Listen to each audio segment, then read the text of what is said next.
let's talk a little bit about your job search. I had the opportunity to talk with Bill Fitzgerald. He's a career expert, Okay. and he says, a lot of what looking for a job looks like right now is about networking, sort of getting on the ground. Has that Mhm. been something that's been helpful for you? I can imagine you've probably been talking to people and having those conversations. Have Um, you? yes. So networking is really how I got my federal job, Yeah. and so I have been trying to put myself out there to network and try to learn LinkedIn Mm. and make connections that just pretty much wherever I go. Mm-hmm. Um, yeah. Mm. I think there's a lot of folks like yourself, those that are former federal workers, and even those that have worked in the private sector that are Mhm. struggling right now. What do you think that we're missing in all of this? I think there's a lot of conversations about, it's difficult for everyone. Does Mhm. it seem like it's especially difficult for former federal workers right now too? Because the work that you do is and the way that the federal government is structured is so different from the private sector at all. Yes, it feels a little bit more difficult, and maybe that's just because I'm in it. Mm-hmm. Um, I think I felt like a lot of the positions are really specialized, very specific. So when applying to maybe like a program analyst or like a project management, um, and that wasn't necessarily the title that I held before, Mm-hmm. that seems to be a hurdle. So networking and reaching out to other specialists and other program managers, project managers, and trying to get a feel for what does my um, private sector resume need to look like versus what my federal government resume looks like. They're totally different.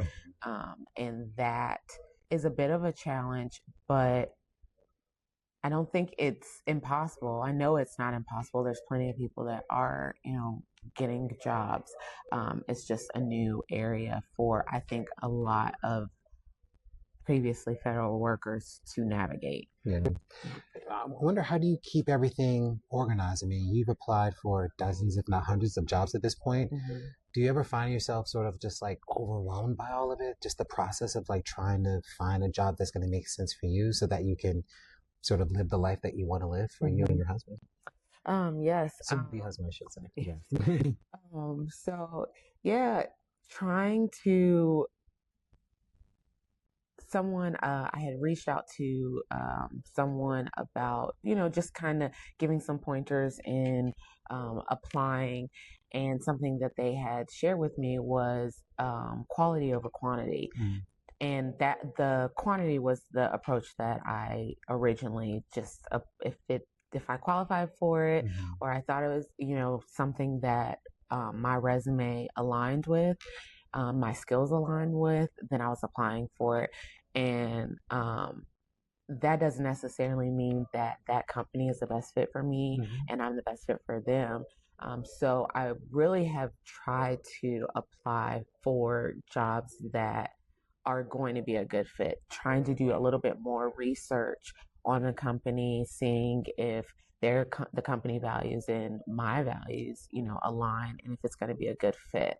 Um, that makes it a little less overwhelming than just applying, and hoping something sticks. At least, um, at least then I know, okay, this seems like a quality fit for both myself and for the company. Hopefully, they'll also see the value in me with working, potentially working for them. It's interesting. I talked with people about whether or not they were giving up hope right now because Hmm. so many have been looking for a job. I know you've been looking for a job for months. Have you ever had that moment where you felt like, I just don't know if I can continue to go Yeah, that's pretty much what that video was on? about. I'm so hard today. I took the deferred resignation program and have so much regret. Um, Giving up isn't an option. I know it's not an option, but Yeah. sometimes in those moments we just feel like, what else can I do? Mm-hmm. So we cry, Yeah. or I cry. And so, yeah, I've definitely had those moments of just like, this feels so daunting. Like it feels like it's never going to be an end, and that can be very overwhelming.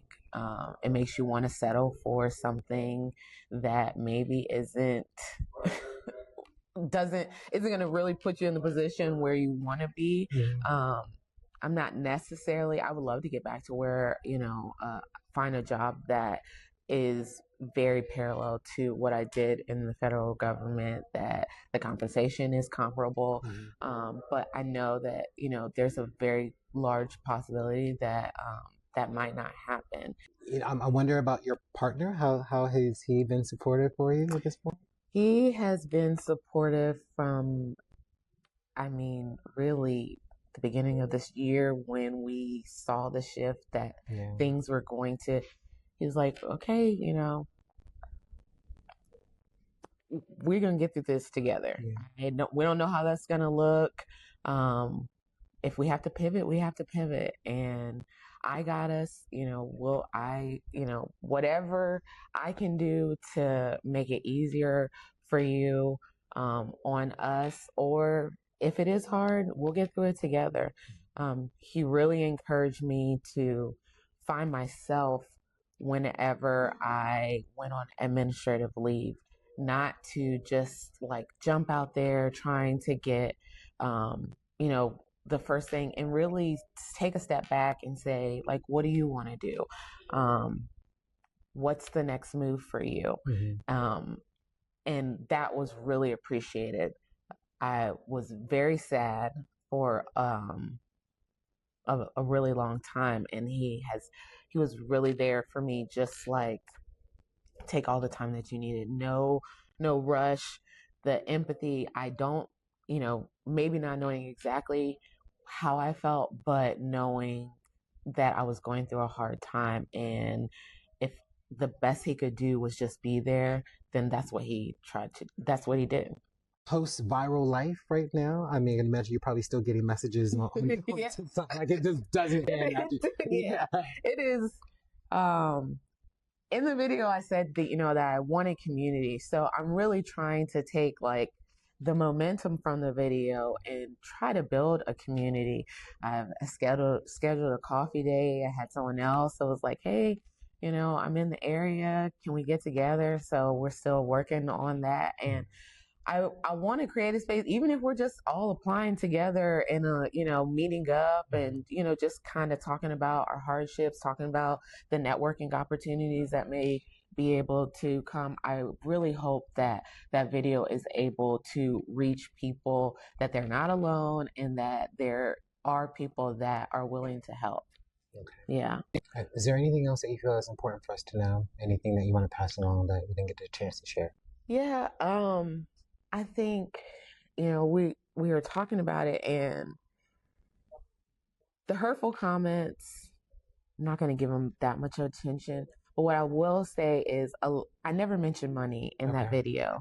And for a lot of federal workers, ex-federal workers, it's not the money, like the purpose, the hard work that we put in to get into those positions, and then to have it just kind of taken away, whether we made the decision or not, like that is the part, that's what brought the tears. It's not the money. It really isn't. I have an amazing partner.